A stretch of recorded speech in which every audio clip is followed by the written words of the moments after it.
Pinag-aaralan na kung anong mga defense equipment ang ibibigay ng Japan sa Pilipinas kasunod ng paglagda ng dalawang bansa sa Joint Declaration para sa Strengthened Strategic Partnership.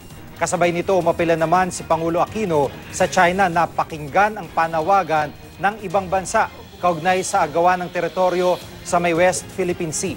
May report si Tina Panganiban Perez. Kalalagda pa lang ng Pilipinas at Japan sa Joint Declaration para sa Strengthened Strategic Partnership, pero pinag-uusapan na kung ano ang mga defense equipment na pwedeng ibigay ng Japan sa Pilipinas. Ang sigurado, 10 Coast Guard vessels. Kinukonsidera kasing mga white ship ang mga ito o mga non-combatant, iba sa gray ships na combatant o pandigma.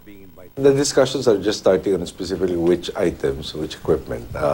Aren't the Japanese also re-examining the interpretation of the Constitution, which will or will not allow them to be able to transfer the same? I think it's premature for me to talk about possibilities at this point.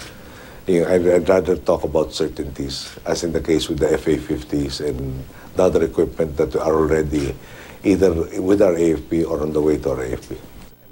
Wala pa namang kasunduan para magsagawa ng military exercises ang Pilipinas at Japan. Wala pa kasing visiting forces agreement ang dalawang bansa. Sinagot din ng Pangulo ang pag-alma ng China sa mga pahayag niya rito sa Japan.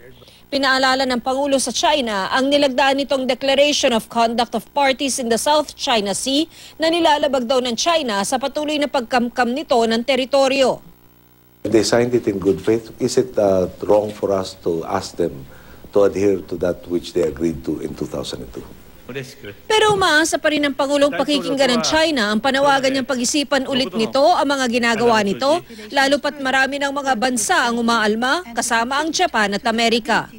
Mula sa Tokyo, Japan, Tina Panganiban Perez, GMA News.